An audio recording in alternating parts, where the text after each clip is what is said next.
जब हम खेती या कृषि के बारे में सोचते हैं तो क्या ख्याल आता है? शायद खेत, मिट्टी और पारंपरिक तरीके, है ना? लेकिन क्या हो अगर हम कहें कि आज का एग्रीकल्चरल साइंस इससे कहीं ज्यादा है? ये अब टेक्नोलॉजी, डेटा और इनोवेशन का एक ऐसा फील्ड बन गया है जो बहुत ही रोमांचक है। तो चलिए इस पुरानी सोच को बदलते हैं और देखते हैं कि कैसे ये क्षेत्र भविष्य के सबसे दमदार करियर ऑप्शंस में से एक हो सकता है। तो आज हम 5 बड़े सवालों के जवाब ढूंढेंगे। पहला, क्या ये करियर किसी के लिए ठीक है? दूसरा, इसकी पढ़ाई का रास्ता क्या है? तीसरा, इसमें खर्च कितना आता है और क्या कोई मदद मिल सकती है? चौथा, करियर में क्या मौके हैं, सैलरी कैसी है? और पांचवा, पढ़ाई शुरू कहाँ से की जा सकती है?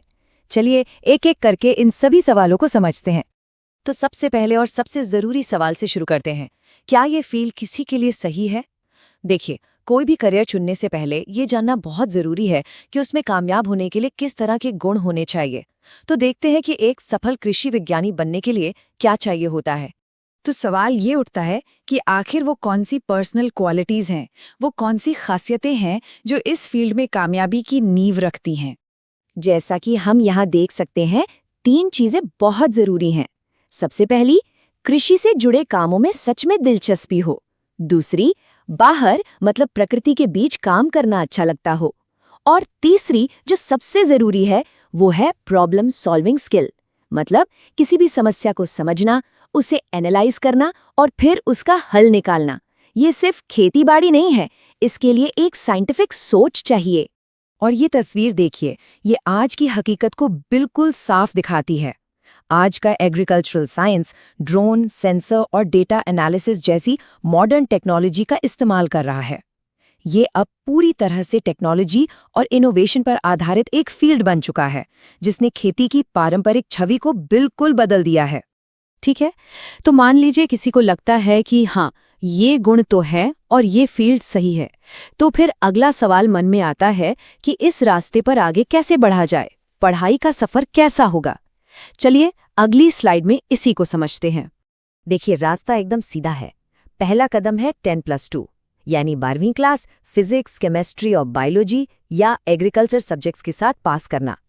इसके बाद एग्रीकल्चर, बायोटेक्नोलॉजी या ऐसी ही किसी मिलती जुलती फील्ड में बैचलर डिग्री यानी बीएससी करनी होती है। और अगर किसी खास एरिया में एक्सपर्ट बनना है तो तीसरा कदम है पोस्ट ग्रेजुएशन। अब आते हैं एक बहुत ही प्रैक्टिकल सवाल पर, जिसका सामना लगभग हर स्टूडेंट और उनके परिवार को करना पड़ता है। पैसा। इस पढ़ाई के खर्च को मैनेज कैसे किया जाए? तो सीधा सा सवाल है, इस कोर्स को करने में करीब करीब कितना खर्च आ सकता है? एक मोटा मोटा अंदाजा ये है कि कोर्स की फीस 10,000 से लेकर 3 लाख रुपए तक जा सकती है। अब ये फर्क इसलिए है क्योंकि सरकारी कॉलेजों की फीस कम होती है और प्राइवेट इंस्टीट्यूट्स की ज्यादा। अब इतना खर्च सुनकर थोड़ी चिंता तो होती है, लेकिन अच्छी बात यह है कि मदद के रास्ते भी हैं। तो अगला सवाल यही है कि क्या स्टूडेंट्स के लिए कोई फाइनेंशियल हेल्प का ऑप्शन मौजूद है? जी हाँ, बिल्कुल। मदद के कई रास्ते हैं। स्कॉलरशिप के लिए नेशनल स्कॉलरशिप पोर्टल है। अगर एजुकेशन लोन चाहिए तो उसके लिए विद्या लक्ष्मी पोर्टल एक बहुत अच्छा प्लेटफॉर्म है। और इनके अलावा कई बैंक्स भी स्टूडेंट क्रेडिट कार्ड और एजुकेशन लोन की सुविधा देते हैं। तो मतलब पैसों की वजह से पढ़ाई नहीं रुकेगी। चलिए अब उस हिस्से की बात करते हैं जिसका सबको इंतजार रहता है। पढ़ाई पूरी होने के बाद क्या होगा? करियर के मौके क्या हैं? सैलरी कितनी मिल सकती है? और इस फील्ड में ग्रोथ के क्या चांस हैं? देखिए, इस फील्ड में मौकों की कोई कमी नहीं है। एग्रीकल्चरल रिसर्च ऑर्गेनाइजेशंस में काम मिल सकता है, सरकारी रिसर्च इंस्टीट्यूट्स में भी। साथ ही बीज और खाद बनाने वाली बड़ी बड़ी प्राइवेट कंपनियां भी हायर करती हैं।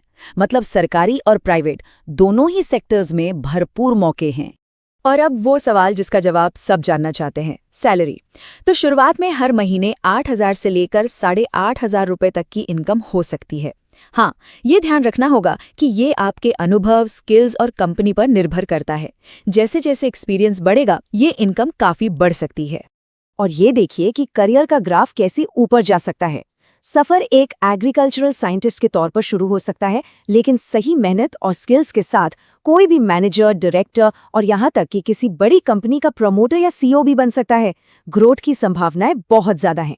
प्रेरणा के लिए डॉक्टर जयंती का उदाहरण हमारे सामने है। उन्हें एग्रीकल्चरल साइंस में उनके जबरदस्त काम के लिए स्वर्ण पदक से सम्मानित किया गया। ये इस बात का सबूत है कि इस फील्ड में मेहनत और लगन से बहुत बड़ी कामयाबी हासिल की जा सकती है। तो अब जब इस करियर के बारे में इतनी सारी बातें पता चल गई हैं, तो आखिरी और सबसे अहम सवाल ये है कि ये सफ़र शुरू कहाँ से किया जाए? वो कौन से बेहतरीन संस्थान हैं जो इस रास्ते पर आगे बढ़ने में मदद कर सकते हैं? यहाँ कुछ टॉप इंस्टीट्यूट्स की एक लिस्ट है। सरकारी में बात करें तो जबलपुर का जवाहरलाल नेहरू कृषि विश्वविद्यालय और वाराणसी का बनारस हिंदू विश्वविद्यालय बहुत ही जाने माने नाम हैं। प्राइवेट में नई दिल्ली का इंडियन एग्रीकल्चरल रिसर्च इंस्टीट्यूट और करनाल का national dairy research institute top पर हैं। और जो लोग डिस्टेंस लर्निंग से पढ़ना चाहते हैं, उनके लिए IGNOU एक शानदार विकल्प है। तो आखिर में एक सवाल, ये सिर्फ एक करियर नहीं है, ये देश की फूड सिक्योरिटी यानी खाद्य सुरक्षा को पक्का करने का एक बहुत बड़ा मिशन है। तो सवाल ये है, क्या कोई इस महत्वपूर्ण मिशन में अपना योगदान देने के लिए तैयार है?